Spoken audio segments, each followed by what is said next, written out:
Hey, what's up, everybody? I guess this is my version of a flow motion, except I'm on foot.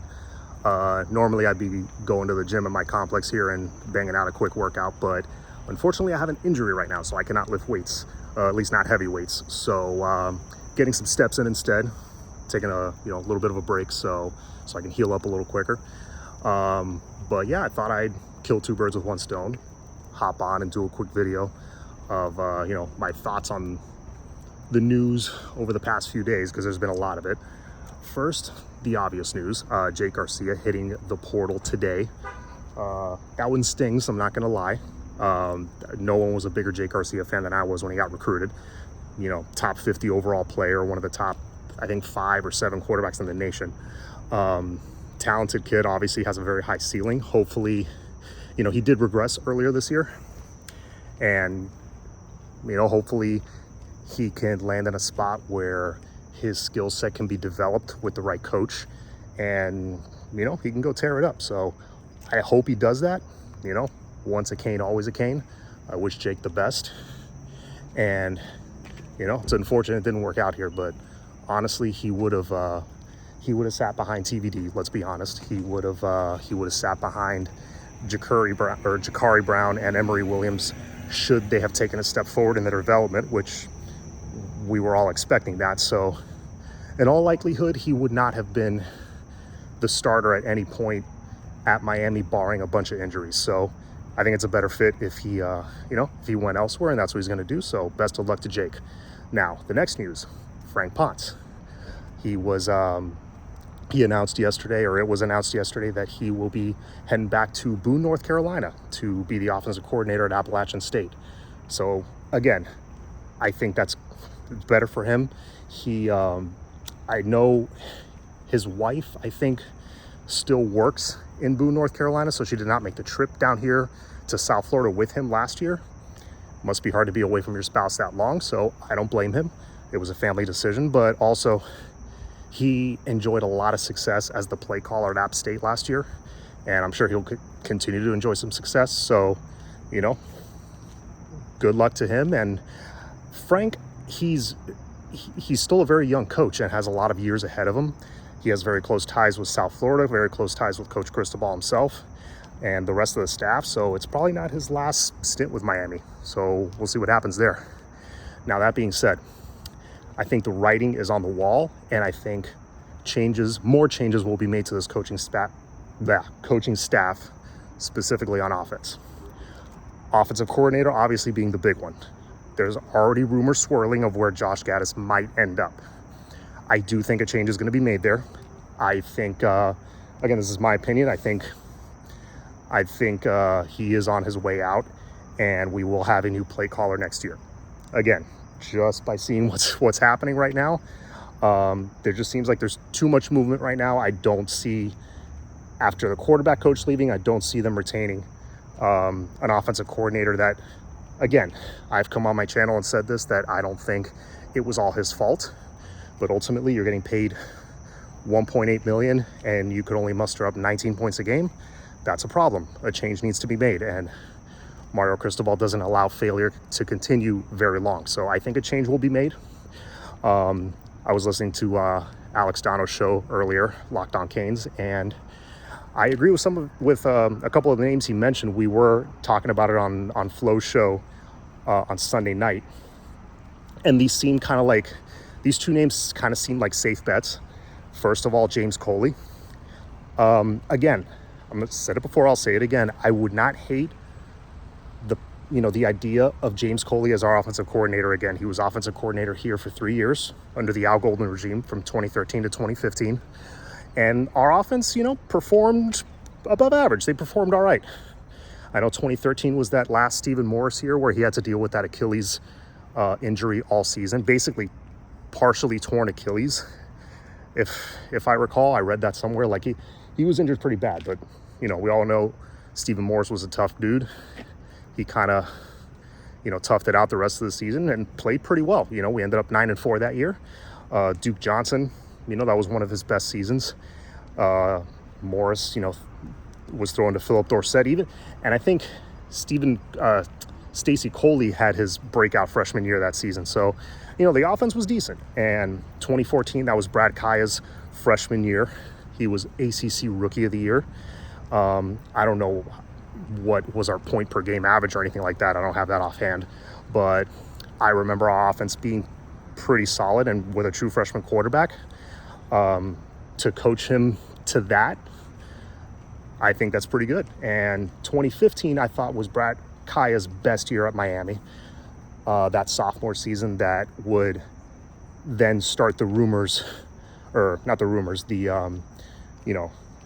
people would pick him as their dark horse favorite for the Heisman the following season. So that 2015 season was kind of the launching point for that. So 3 straight years where our offense was, it was solid. It was all right. Nothing like the 2019 LSU Tigers or anything like that, but we put up some points. I want to say we were like averaging in the high 20s per game, something like that, when James Coley was here. So it would be an improvement. And keep in mind, James Coley since then went to go coach at Georgia as the offensive coordinator and quarterback coach. Georgia's pretty good last time I checked. And then he found himself with over at Texas A&M. Wow. my brain is fried right now. I can't even think of Buddy's name, the coach at Texas A&M.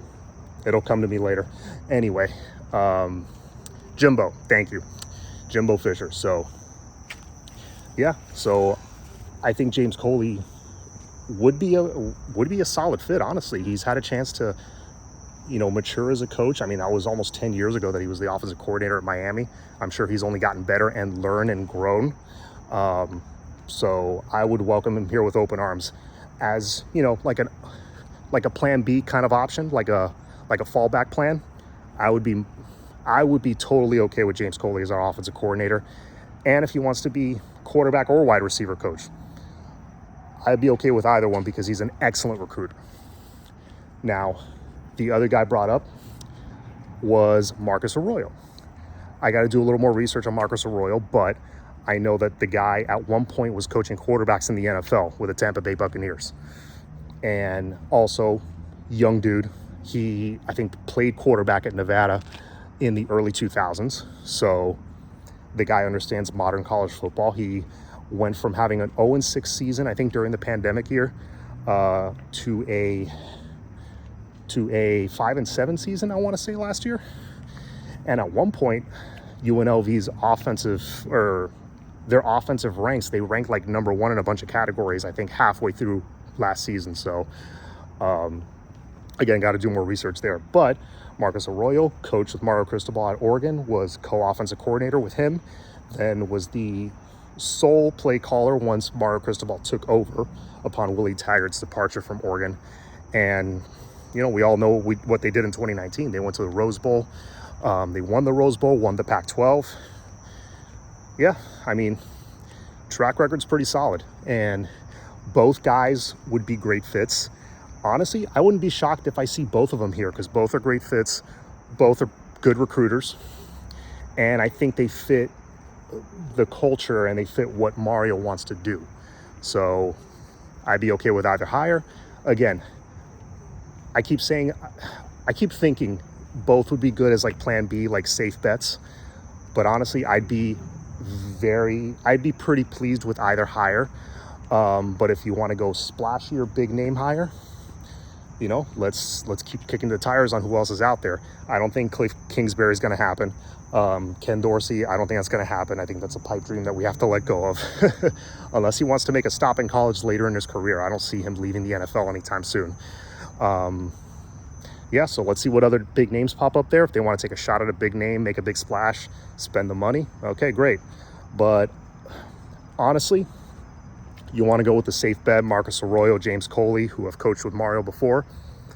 I'd be more than okay with that too. I think the results would be pretty good. And I think we'll see huge improvement next year.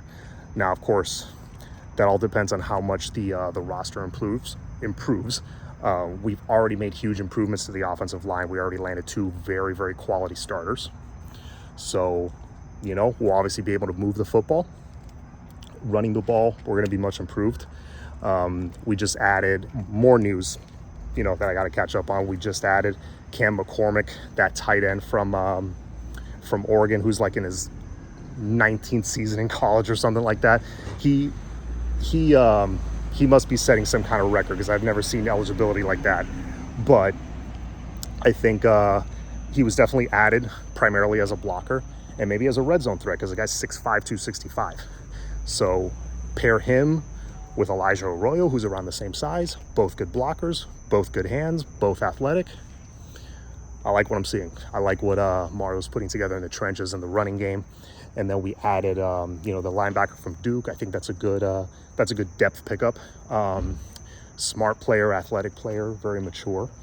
And let's see, what else am I missing? Oh, in portal news, in the wide receiver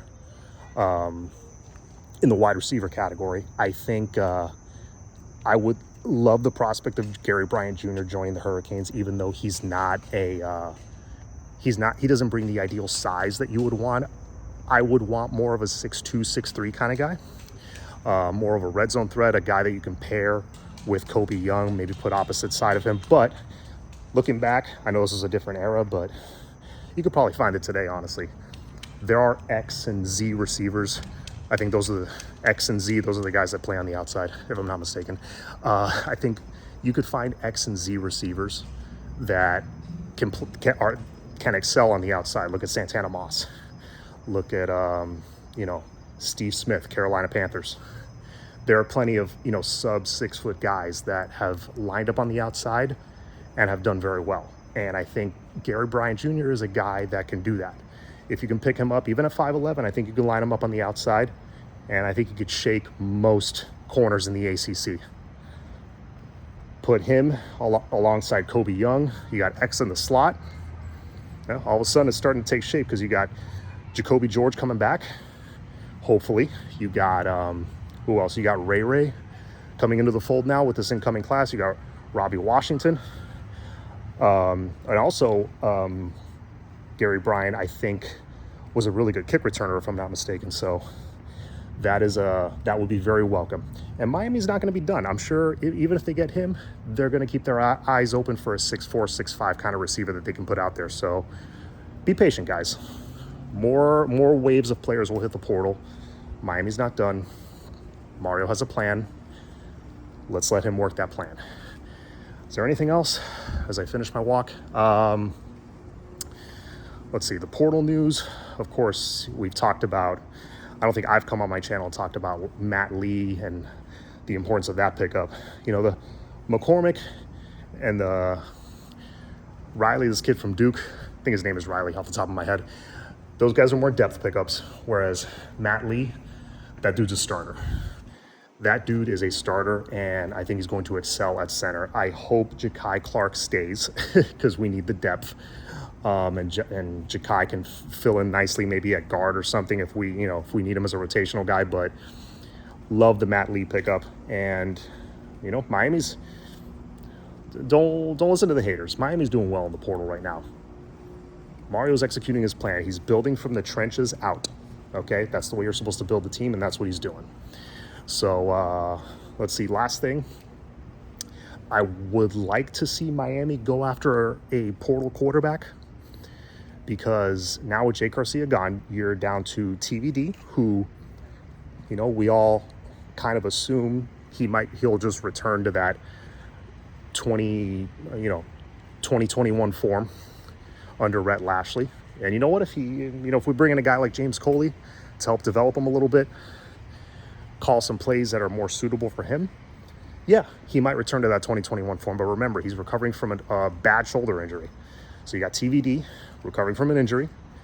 You got, remember this kid, Vic Sutton, he committed elsewhere. So he's gone. You got Jake Garcia's gone. You got Jakari. You got Emery. I'm trying to think who else. I think that's it as far as scholarship quarterbacks. You're only down to 3. So I would love to see Miami go after a portal guy, a veteran, maybe a guy that can be that solid number 2 behind TVD, because if TVD gets hurt again, if he tweaks an arm or a knee or whatever, you want a guy that can come in and you're not, crapping yourself when that backup comes in. and, you know, more competition's welcome. So I think that they'll bring somebody in. And usually when you make big coaching changes, especially offensive coordinator, if we do bring in a new offensive coordinator, usually maybe there was a backup QB that they were coaching that they bring with them in the portal, you know. Sometimes that happens. So, you know, we'll see what happens. But all in all, it's still good to be a Miami Hurricane as always. And please be sure to subscribe, hit that like button, and I'll see you guys again soon. Take care.